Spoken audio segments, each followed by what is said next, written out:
한번 따라하실까요? 유도고를 통하여 주시는 위로, 이런 제목으로 말씀을 나누기 원합니다.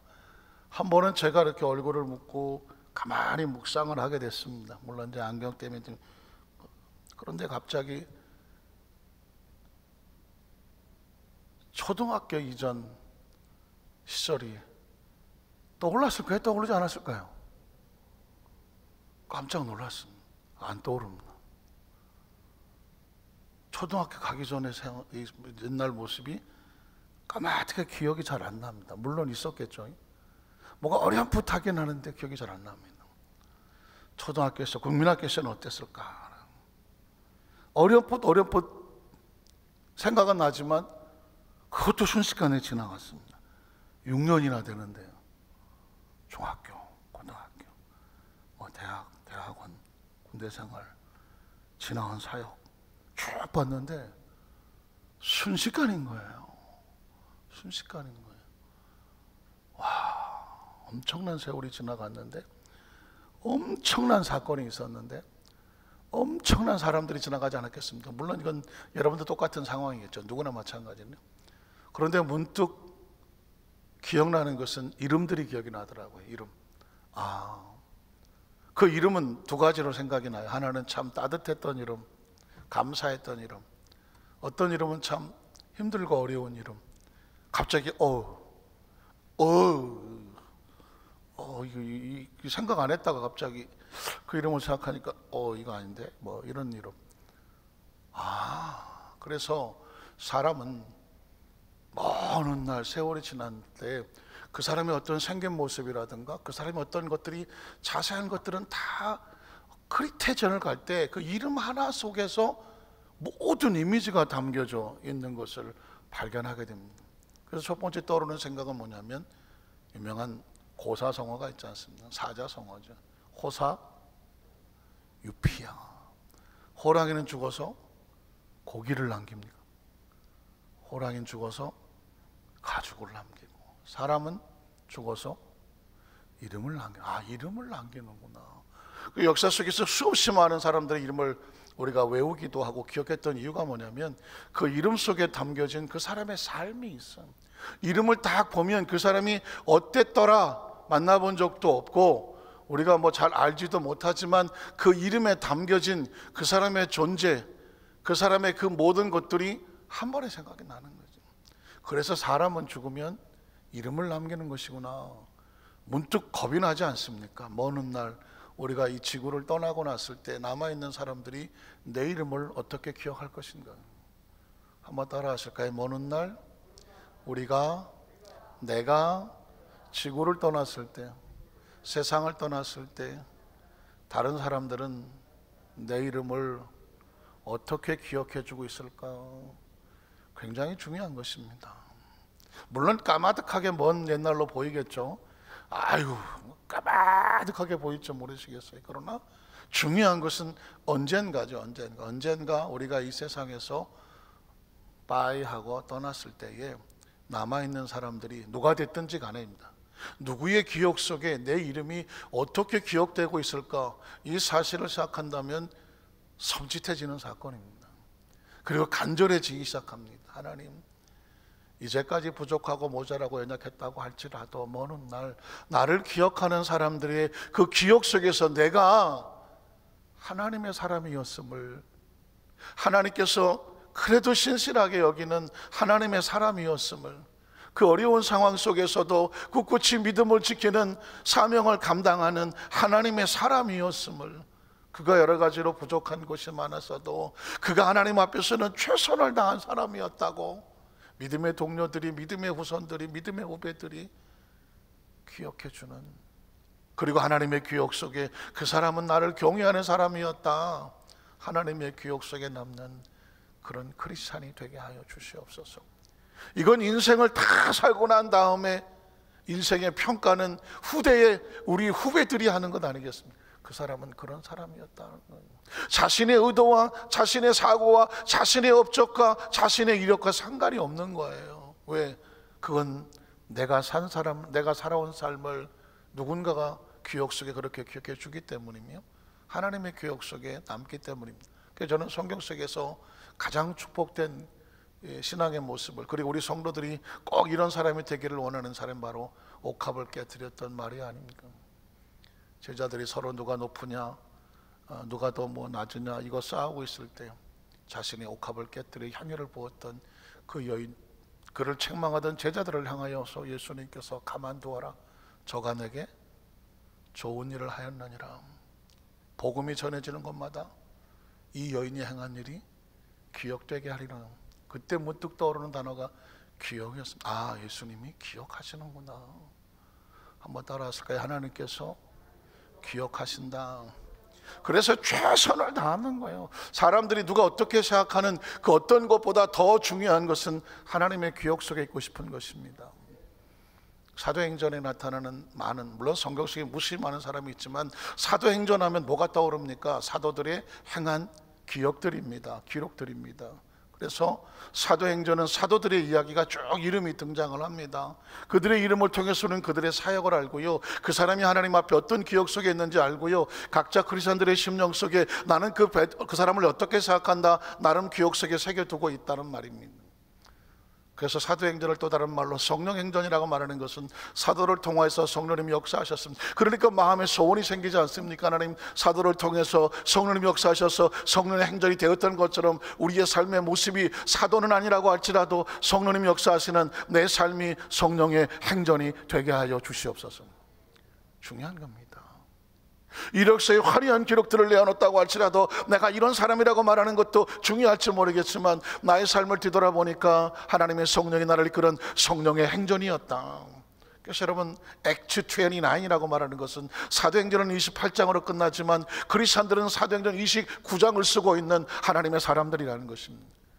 우리 한 번 더 따라 하실까요? 우리는 사도행전 29장을 쓰고 있는 성령의 사람입니다. 그래서 성령의 행전은 ing, 진행하고 있는 것입니다. 누구를 통해서? 저와 여러분을 통해서 진행 중입니다. 오순절 마가다락방 눈을 감고 보아도 120문도가 떠오르지 않습니까? 하나님의 말씀을 가슴에 끌어안고 약속을 믿고 열흘 동안 간절히 엎드려서 기도합니다. 성령님 임하여 주시옵소서. 약속대로 임하여 주시옵소서. 충만하게 임하게 하여 주시옵소서. 오순절 성령 내망을 했던 그들에게 성령이 강림해 맺다는 것입니다.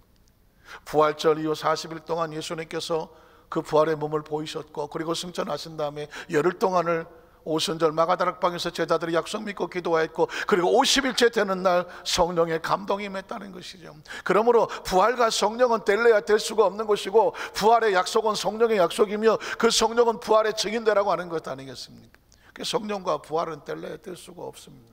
그래서 사도행전이라고 하는 것은 성경을 배우는 것이 아닙니다. 외우는 것이 아니라 성경 속에 있는 사람들의 그 이미지 메이킹이 내 속에 들어와서 나로 그 삶을 따라가게 하여 주시옵소서 하는 것입니다. 베드로가 사도행전 12장까지 지역 전도를 하는 사도로 나오고, 그리고 13장부터 28장까지는 사도 바울이 선교사로 이름을 나오고 있습니다. 그래서 베드로와 바울이 사도행전에 아주 중추적인 이름으로 나오는, 그들은 우리에게 이름만 남겼을 뿐입니다. 베드로도 이름을 남겼고 바울도 이름을 남겼습니다. 그 이름 속에서 우리는 성령님 역사하심을 발견하게 되는 것입니다. 오늘은 사도행전 20장 속에서 그 많은 이름들 속에서 한 사람의 이름을 소개하려고 하는데, 한번 따라 하실까요? 유두고. 나 처음 듣는다. 유두고. 들어본 것 같은데 유신 거 보니까 한국 사람인가? 유두고. 쓰리고 아닙니다. 미쓰고 아니죠. 이렇게 말씀드린 이유는 유두고를 기억하라는 것입니다. 아마 성경전 사도행전 읽어보신 분들은 유두고라고 하는 단어 이름을 기억하면서 몇 가지 이미지가 떠오를 수가 있습니다. 우리의 신앙생활 속에서 유두고를 기억해야 되는 것은 긍정적인 면도 있고 부정적인 면도 있지만, 결국은 긍정적인 면으로 우리의 신앙생활에 가슴에 새겨야 될 이름이 유두고입니다. 우리 첫 번째로 초대교회의 주일 예배와 성만찬의 모습을 한번 살펴보겠습니다. 오늘 우리가 드리는 주일 예배와 성만찬은 어디서부터 출발을 했는가? 사도행전 2장에 교회가 출발하고 그곳에 교회가 모여서 무엇을 했으며 그들 가운데 어떤 일이 일어나는지를 보면서, 오늘 우리 교회는, 이 현재 기독교회는 바로 초대교회의 모습에 이어져 온 것을, 전통이 이런 것을 알게 된 것이죠. 사도행전 20장 7절 한번 보겠습니다. 그 주간의 첫날에, 왜 안식일이 아니고 주일인가 주의 날인가, 우리 여기서 교회는 이렇게 생각합니다. 그 주간의 첫날이에요. 그래서 주일은요 원래 마지막 날이 아닙니다. 주일의 첫날입니다. 우리는 월화수 목금토 일합니다. 왜? 일요일날 쉬니까, 월요일날 출근해야 되니까, 월요일날 학교 가야 되니까. 그래서 모든 것이 월요일날이 출발인 것처럼 시작하지만 성경 속에는 토요일날 안식일이 쉬는 날이 있거든요. 토요일날이 쉬고 월요일날이, 주일날이 첫날이었다. 그래서 예수님의 부활은 안식 후 첫날이에요. 초대교회가 모였던 것은 뭐냐면 주의 부활하신 날에, 그래서 날마다 부활입니다. 사실은 크리스천은요 날마다 부활입니다. 그래서 안산기독교연합회의 부활절 연합 예배를 한 달 동안 뒤로 미루는 정부 시청에 의해서 5월 31일 날 성령 강림 주일과 함께 연합해서 했더니 어떤 분이 이럽니다. 아이 뭐 부활절 지났는데 뭐 부활절 그것 좀 뭐 조금 형식적 아닙니까? 아, 그랬더니 또 어떤 분이 말하기를, 크리스천은 날마다 부활인데 지났다는 말이 이게 무슨 말이냐고. 주의 날은 날마다 부활의 날이거든요. 그래서 생각하기를, 신앙적으로 본다면 안식 후 첫날 주께서 부활하신 날 초대교회 성도들이 모여서 예배를 드린 이유가 뭔지 아십니까? 우리는 날마다 부활의 증인이다라는 것입니다. 믿으십니까? 그래서 부활은 부활주일만 기념해 드리긴 하지만 크리스찬에게 부활절이 어디 있습니까? 사실은 날마다 부활입니다. 저와 여러분 부활의 증인 아닙니까? 그러니까 예배는, 이 주의 날은, 주일은 주의 날이거든요. 주의 뭐 하신 날입니까? 부활하신, 주님이 부활하신 날이거든요. 그래서 안식 후 첫날, 그 주간의 첫날에 우리가 모였습니다. 뭐 하려고 모였나요? 떡을 떼려고 모였다는 말입니다. 이 떡은 무슨 떡인가요? 성만찬인 것이거든요. 성만찬. 요한복음 6장에는 이 떡은 하늘에서 내려온 떡이니 모세가 광야에서 먹었던 떡과 같이 아니하여 이 떡을 먹는 자는 영원히 살리라. 이 떡은 내가 나를 위해서 주는 나의 살이고 이 잔은 내가 늘 흘리는 피다. 내 떡을 먹고 내 잔을 마시는 자는 그가 내 안에 내가 그 안에 있으면 영원히 살겠고.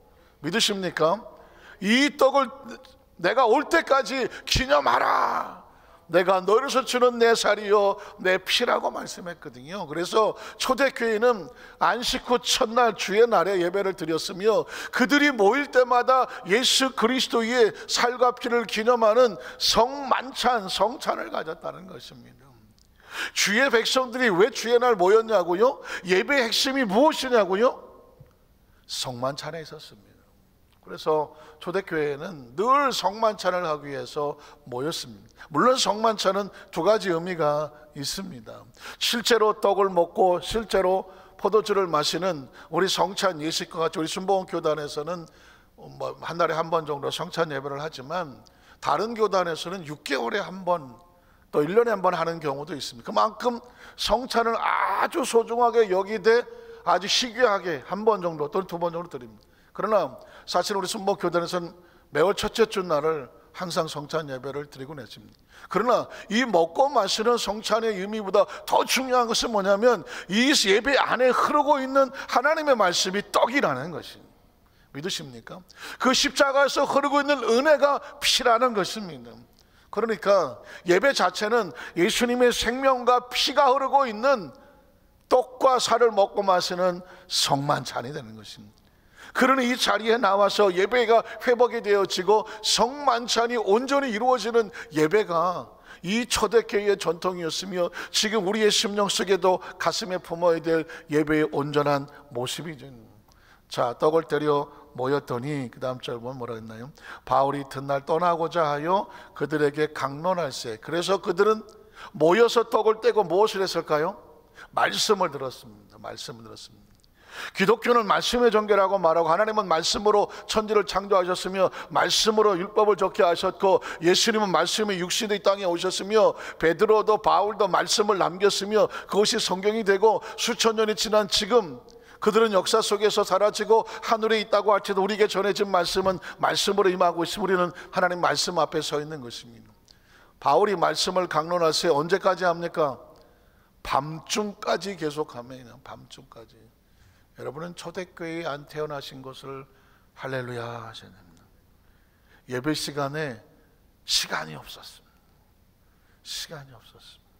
말씀이 선포됐으면 말씀을 듣는, 말씀을 전하는 바울의 열정이었는지 말씀을 들으려고 하는 사람들의 열정이었는지는 나와 있지 아니하나, 중요한 것은 뭐냐면 이 두 가지가 마저 떨어져서 바울이 떠나기 전에 그의 품속에 있었던 하나님의 말씀을 밤중까지 전하고, 듣는 사람들이 그 말씀을 더 듣기를 원하여 밤중까지 떠나지 않았다는 것입니다.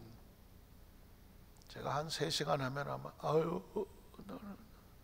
혹시 그러실지 모르겠습니다. 혹시 절도로 목사님은 밤중까지 말씀을 전하실 수 있겠습니까? 라고 물으신다면 이제는 예스라고 대답할 수 있을 것입니다. 그 전까지는 어떻게 밤새 10시간 어떻게 설교를 하겠어? 그런 생각이 들었는데, 만에 하나 우리가 날 잡고 앉아갖고 우리가 24시간 아주 온전히 말씀을 듣고 우리 예배합시다. 아멘은 하나도 없는 걸로 하자고 만약에 작정을 했다고 하면 제가 24시간 말씀을 쭉 할 수 있을까요? 없을까요? 지금은 할 수 있어요. 지금은 하라 그러면 할까요? 왜냐하면 바울이 도대체 무엇을 했을까요? 그 떠나기 전에 그 그리스도인들에게 무슨 얘기를 하고 싶었을까요? 창세기부터 계시록까지 말씀이 있다고 하면, 물론 그 당시 계시록은 없었겠지만, 그러나 그 당시는 말씀을 가지고 한다고 할지라면 하나님이죠. 하나님에 대한 말씀은 무궁무진합니다. 하나님의 사역에 대한 말씀은 무궁무진합니다. 하나님의 사람에 대한 말씀은 무궁무진합니다. 하나님의 섭리에 대한 말씀도 무궁무진합니다. 성경 속에 있는 하나님의 사람들의 이야기도 무궁무진합니다. 그 속에 담겨진 예수 그리스도 무궁무진합니다. 그 예언된 말씀으로 예수 그리스도 이 땅에 오셨습니다. 하나님의 나라를 안고 왔습니다. 영생을 선포합니다. 이스라엘 백성이나 하나님 사람들이 상상도 하지 못했던 하나님의 나라 영생에 대해서 말씀합니다. 그리고 하나님의 나라의 기사와 이적을 보여줍니다. 그리고 팔복을 선포하며, 그리고 세계명을 부어주며, 그리스도의 고난과 십자가, 그리고 부활, 그리고 생명, 그리고 다시 오실 예수 그리스도, 그리고 성령 받은 교회.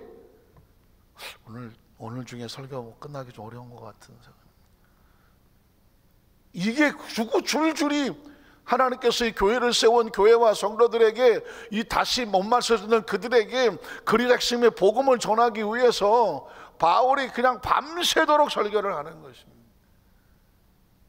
저도 날 잡고 그러고 싶은 마음이 없지는 않아. 표정을 보니까 별로 있겠어. 어쨌든 초대교회는 그런 열정을 가지고 말씀을 붙잡고 들었다는 것입니다.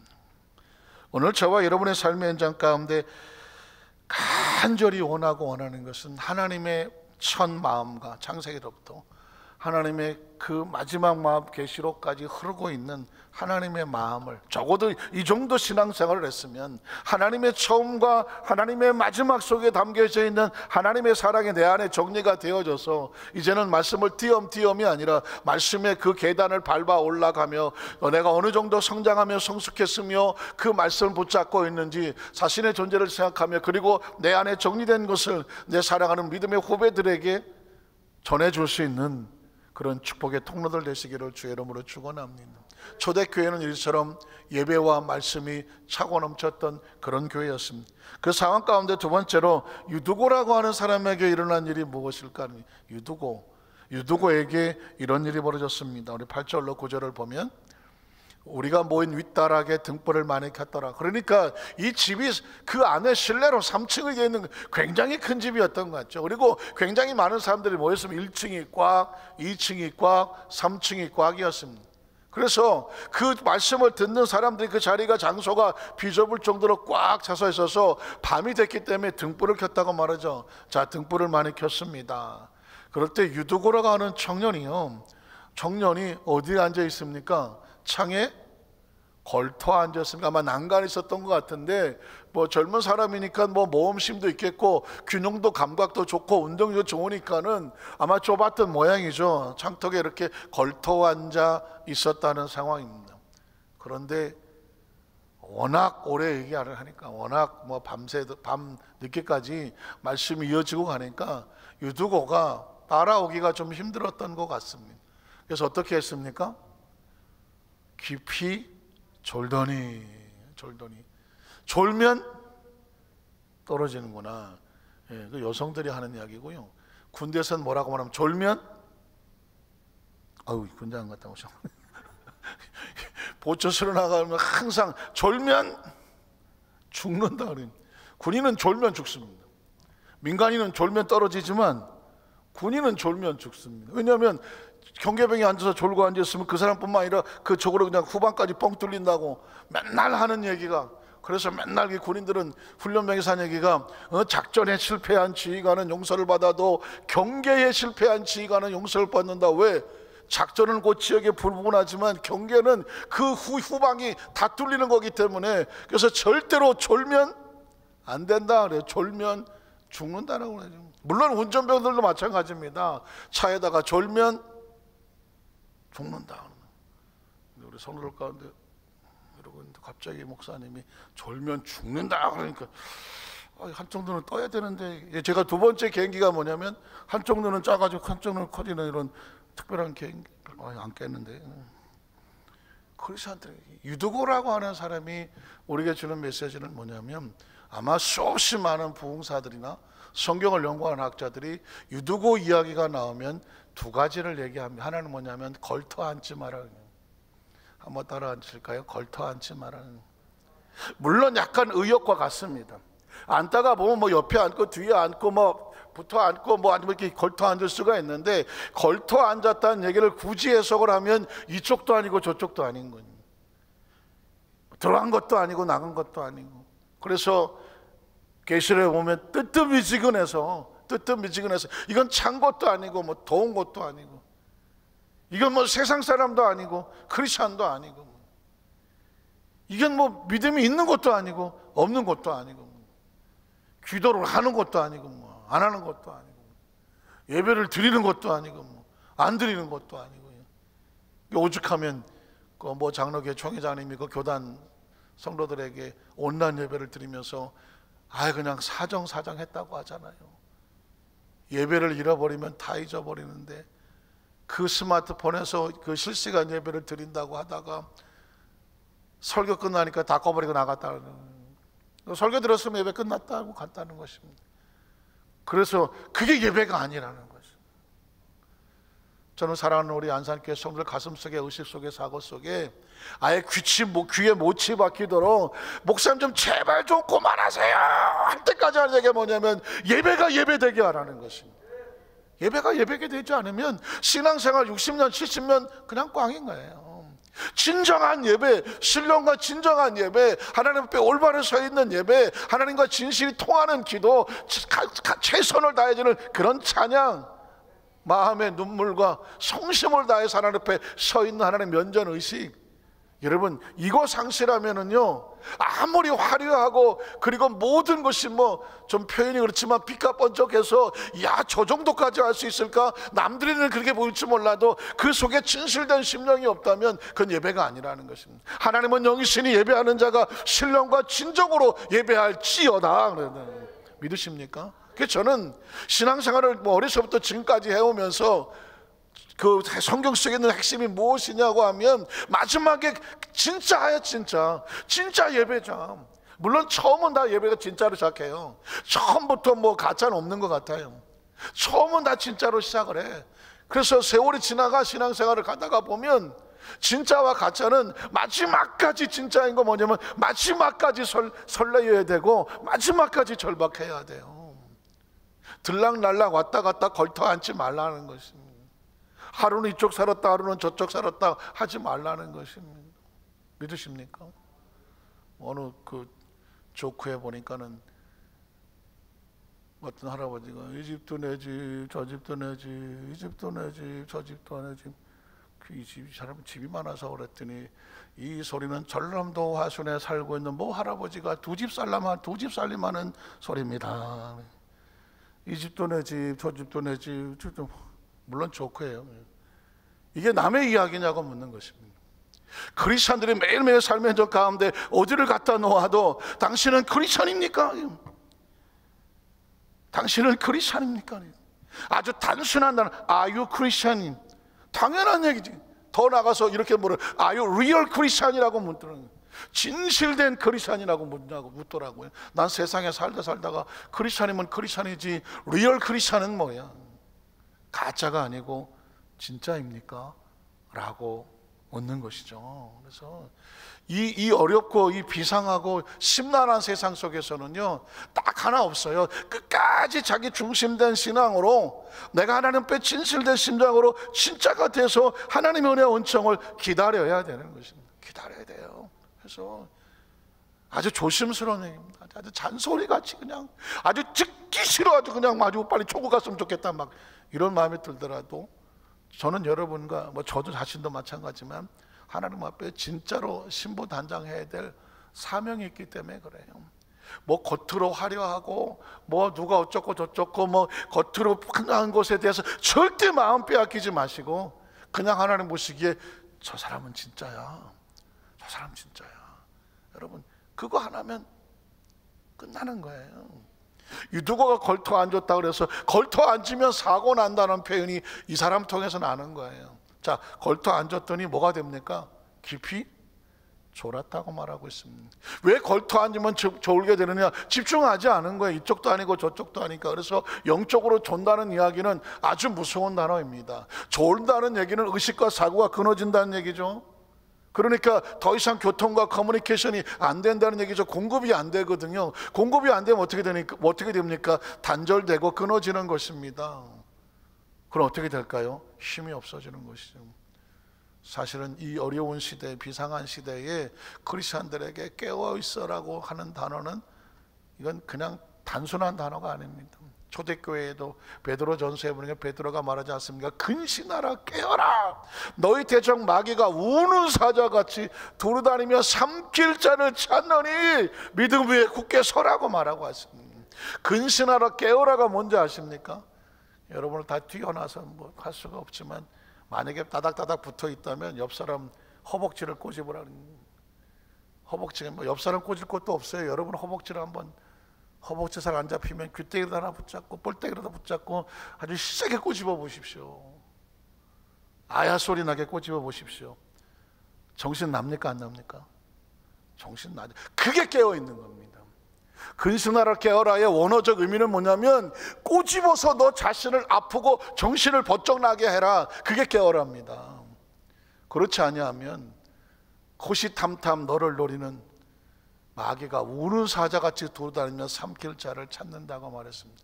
이 세상은 안심할 수 없는 세상입니다. 항상 하나님의 사람들이 그 신앙의 길에서 잘못될까 봐 함정을 놓고 유혹하는 세상에서 우리가 정신을 바짝 차리고 살아야 되는 이유는 이미 초대교회부터 그랬습니다.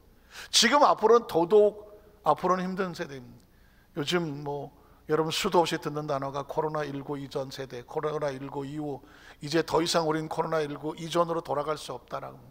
이전에 누리던 어떤 그 상황은 이미 다 끝났다. 그래서 뉴 노멀이라는 단어가 튀어나왔습니다.